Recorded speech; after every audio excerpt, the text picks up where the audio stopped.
नमस्कार दोस्तों, स्वागत है आप सभी का हमारे चैनल अल्ताफ एडवाइस पर। तो आज हम फिर से बात करते हैं ईपीएस पेंशन धारकों के लिए। तो शुरू करते हैं पेंशन धारकों। क्या आप भी ईपीएस 95 पेंशन योजना से जुड़े हैं? तो आज की यह खबर आपके चेहरे पर मुस्कान ला सकती है। आप देख रहे हो, सरकार बना रही है बड़ा प्लान। क्या RS 404 की जगह अब मिल सकती है RS 75 की न्यूनतम पेंशन? क्या संसद की कमेटी ने दे दिया है बड़ा सुझाव? क्या यूनियन की मांग अब रंग लाने वाली है? और सबसे अहम, आपको यह फायदा कब और कैसे मिलेगा? सिर्फ इतना ही नहीं, ईपीएफ खाता धारकों के लिए भी आई है 5 बड़ी खुशखबरी। पीएफ में हुए नए बदलाव अब सीधे आपके फायदे में बदल सकते हैं। नई सुविधाएं, नया सिस्टम और आपके भविष्य को सुरक्षित करने वाले बड़े कदम। तो अगर आप भी ईपीएफओ के सदस्य हैं, प्राइवेट कर्मचारी हैं या फिर पेंशन भोगी हैं, तो यह वीडियो आपके लिए गोल्डन अपडेट लेकर आया है। अब आपको क्या करना है, वीडियो को शुरू से लेकर आखिर तक ध्यान से देखना है, क्योंकि हर सेकंड में छुपी है आपके लिए बड़ी जानकारी। और अगर आप चैनल पर नए हैं तो ईपीएस स्टोर को सब्सक्राइब करना बिल्कुल मत भूलिए, क्योंकि पेंशन और पीएफ से जुड़ी सबसे तेज और सटीक खबरें आपको यहां मिलेंगी।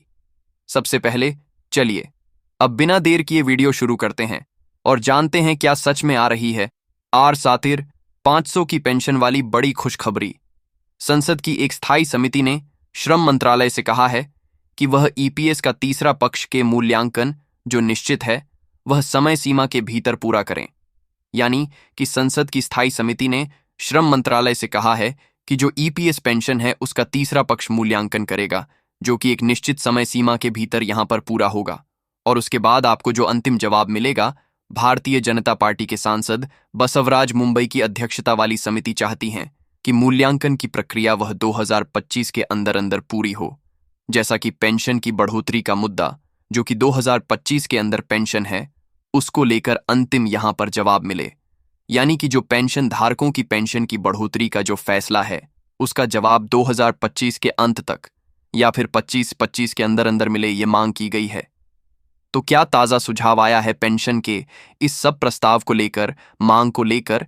सरकारें ईपीएस को 1000 से बढ़ा के जो पेंशन की राशि है उसको सारफहस करेगी, ये सबसे बड़ा सवाल है। लेकिन यहां पर यूनियन संगठन, उनकी भी मांग बनी हुई है और संसदीय पैनल ने यहां पर सुझाव भी दिया है। तो क्या वाकई में अब आपकी पेंशन बढ़ेगी? तो कितनी बढ़ेगी? तो ट्रेड यूनियन और पेंशन भोगियों के विभिन्न संगठन लंबे समय से कर्मचारी पेंशन योजना के तहत पेंशन राशि बढ़ाने की मांग कर रहे हैं। और ईपीएफओ यहां पर 2014 में यहां पर पेंशन को लेकर बदलाव किया था ईपीएफओ ने, और उसके बाद एक बार फिर से बदलाव की मांग वह तेज हो चुकी है। ईपीएफओ के सदस्यों के लिए न्यूनतम पेंशन की गारंटी आज तय की गई 2014 से, लेकिन जो कि अब वर्तमान में मांगा के द्वार में बहुत ही कम, और इसको 10 साल हो चुका है। हालांकि ट्रेड यूनियन और कर्मचारी संगठन और प्रतिनिधि निकाय हैं, उन्होंने मांग की है कि सरकार इसको लेकर फैसला करें। मांगों के बावजूद सरकार ने ईपीएस के तहत न्यूनतम पेंशन राशि में कोई फिलहाल संशोधन नहीं किया है। अभी फिलहाल प्रस्ताव को लेकर यहां पर समीक्षा चल रही है। समीक्षा के अनुसार अगर बात करें तो आपको बता दें, इस पेंशन का संशोधन 1 दशक हो चुका है, यानी कि 10 साल हो चुका है। और ईपीएस, जैसे कि ईपीएस 85 पेंशन योजना के नाम से भी जाना जाता है, इसकी जांच संभव है। पहली बार किसी भी तीसरे पक्षी यानी कि बाहरी विशेषज्ञों द्वारा इसको लेकर समीक्षा की जाएगी। पेंशन को लेकर तो ऐसे में आपको 2025 के अंदर इसको लेकर अंतिम समाधान भी मिल सकता है। पेंशन के मुद्दे को लेकर संसद की यह स्थायी समिति ने श्रम मंत्रालय से कहा है कि वह ईपीएस का तीसरे पक्ष के मूल्यांकन एक निश्चित समय सीमा के बोध पूरा करें। भारतीय जनता पार्टी के सांसद बसवराज मुंबई की अध्यक्षता वाली यह समिति चाहती है कि मूल्यांकन की जो प्रक्रिया, पेंशन की बढ़ोतरी की जो प्रक्रिया 2025 के अंदर अंदर पूरी हो जाए। और ऐसे में आपको बता दें कि इस समिति ने श्रम मंत्री से यह भी कहा है कि वह इस मामले को तत्परता से ले और उसे ईपीएस के तथा अर्श की न्यूनतम पेंशन को बढ़ाया जाए, यानी कि पेंशन की बढ़ोतरी की मांग की गई है। समिति ने अपनी रिपोर्ट में कहा है कि पिछले कुछ वर्षों से जीवन यापन की लागतें कई गुना बढ़ गई हैं, यानी कि महंगाई कई गुना बढ़ चुकी है, लेकिन पेंशन में कोई बढ़ोतरी नहीं हुई है। यानी महंगाई कई गुना यहां पर बढ़ चुकी है, लेकिन पेंशन की राशि वही है, 2014 से लागू है, लेकिन इसको 1 दशक हो चुका है। जिस समय में महंगाई भी और बढ़ चुकी है, तो इस वर्ष का ईपीएस में जैसा कि बात करें तो ईपीएस की शुरुआत 1935 हुई थी और इस योजना का उद्देश्य है कि कर्मचारियों को सेवानिवृत्ति के बाद एक स्थायी पेंशन का आय उपलब्ध कराना। और ऐसे में यहां पर बात करें, समिति ने अपनी रिपोर्ट में कहा है कि यह देखते हुए कि योजना का तीसरे पक्ष के द्वारा मूल्यांकन 30 वर्षों के बाद किया जा रहा है, समिति दृढ़ता से अनुशंसा करती है कि यह एक कार्य एक निश्चित समय सीमा के भीतर अधिमानित समिति 2025 के अंत तक पूरा किया जाए। यह मांग की गई है। तो ऐसे में यहां पर समिति ने श्रम मंत्रालय से बताया है कि इस पहली तृतीय पक्ष की समीक्षा की प्रक्रिया प्रस्ताव के लिए अनुरोध है और इसके माध्यम से अगर बात करें तो इसकी शुरुआत हो चुकी है। इसका काम चल रहा है। समिति यह चाहती है कि इसका काम है 2025 के अंदर अंदर पूरा हो और पेंशन भोगियों को लाभ मिले। समिति को यह भी बताया गया कि इससे पहले ऐसी कोई समीक्षा नहीं की गई थी। और अब बात करते हैं कि रिपोर्ट में आगे क्या कहा है 2014 की तुलना में 2024 में। यहाँ पर बात करें तो 25 में, यहाँ पर 24 में कहे तो यहाँ पर महंगाई बढ़ चुकी है। 2004 में भी ये मांग बनी हुई है और 2000 अभी वर्तमान में 25 में भी ये पेंशन भोगियों की मांग बनी हुई है। अब बात करते हैं कि श्रम मंत्रालय ने पैनल को क्या बताया था पेंशन के प्रस्ताव को लेकर। समिति ने यानी कि श्रम मंत्रालय ने समिति को बताया कि ईपीएस की न्यूनतम पेंशन RS 2000 का प्रस्ताव 2020 में भी वित्त मंत्रालय को भेजा गया था और लेकिन इसे मंजूरी नहीं मिली थी।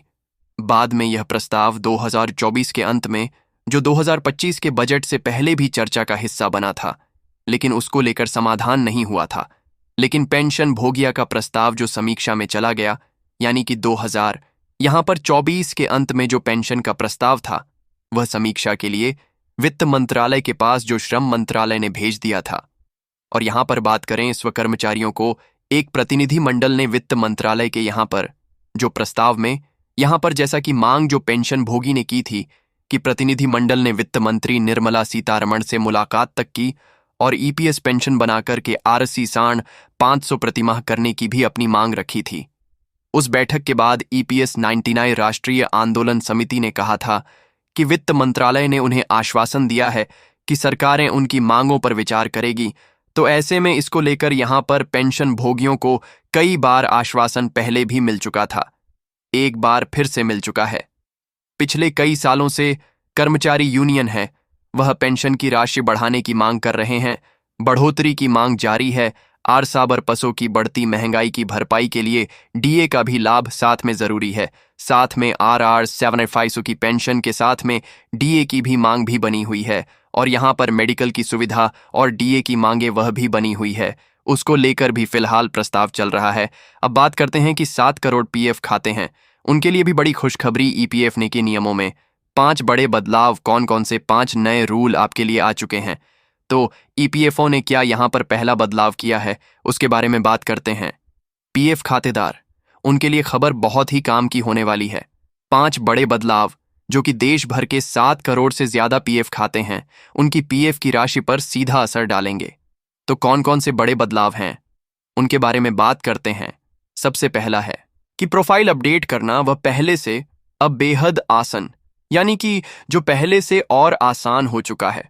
प्रोफाइल को अपडेट करना, जैसा कि आपको अपना नाम, माता पिता का नाम और कोई अन्य जानकारी वह भी चेंज करनी है, जैसा कि वैवाहिक स्थिति जैसे जानकारी बदलनी होगी, वह और आसान हो चुकी है। जो कि आपका आधार लिंक है तो आप ऑनलाइन भी कर सकते थे, लेकिन पहले ये आपके लिए सुविधा नहीं थी।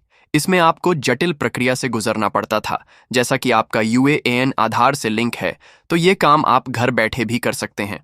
अब बात करते हैं दूसरा बड़ा बदलाव आपके लिए क्या है। पीएफ ट्रांसफर की प्रक्रिया अब भी पहले से आसान, सुगम। पहले नौकरी बदलने पर पीएफ ट्रांसफर करना बहुत ही झंझट भरा काम था, लेकिन कंपनी की मंजूरी के बिना भी काम आगे नहीं बढ़ता था, लेकिन प्रक्रिया बहुत लंबी होती थी। लेकिन अब इस प्रक्रिया को और आसान और सरल बना दिया गया है। अब कर्मचारी बहुत ही कम समय में बिना किसी बड़ी औपचारिक चुनौती के यहां पर पीएफ का पैसा ट्रांसफर कर सकता है और यह भी बहुत बड़ा फायदा होगा। और अगला बदलाव के बारे में बात करें तो जॉइंट डिक्लेरेशन अब डिजिटल तरीके से होगा। जो जॉइंट डिक्लेरेशन है वह अब डिजिटल तरीके से आप कर सकते हैं। पहले भी आपको इसमें जैसे कि सुविधा नहीं मिलती थी, ऑफिस में जाकर के ये फॉर्म भरना पथरा से लेंगे, तो ये काम आप घर बैठे भी ऑनलाइन कर सकते हैं। तो ये भी बहुत बड़ा आपको फायदा मिलेगा। अब बात करते हैं कि सीपीपीएस व्यवस्था से भी पेंशन आप कहीं से भी अपनी पेंशन की राशि प्राप्त कर सकते हैं। पहले आपको विशेष बैंक से ही मिलती थी। पेंशन प्रोसेसिंग सिस्टम लागू कर दिया गया, जिसका सीधा ही फायदा अब पेंशन भोगियों को मिलेगा। अब पेंशन की राशि सीधे एनपीसीआई प्लेटफॉर्म के जरिए किसी भी बैंक के खाते से आप जैसे कि किसी भी बैंक से अपने खाते की जो पेंशन की राशि है वह उठा सकते हैं। भुगतान की देरी पहले होती थी, वह भी नहीं होगी। तो यह बहुत बड़े आपको फायदे होने वाले हैं। इस नए बदलाव के तहत अधिक वेतन पर भी पेंशन की प्रक्रिया वह स्पष्ट हो चुकी है, यानी कि ईपीएफओ ने कर्मचारियों के लिए ज्यादा जानकारी यहां पर स्पष्ट कर दी है कि अपने वेतन पर भी पेंशन पाना चाहते हैं तो इसके लिए समान नियम लागू किया गया है। लेकिन अगर किसी कर्मचारी का वेतन ज्यादा है तो पीएफ की राशि अतिरिक्त जमा करनी होगी। ऐसा करने पर भविष्य में उन्हें अधिक पेंशन का लाभ मिलेगा। इसके अलावा जो निजी संस्था ट्रस्ट के जरिए पीएफ संचालन करते हैं, उन्हें भी ईपीएफओ के नियमों का पालन करना अनिवार्य कर दिया गया।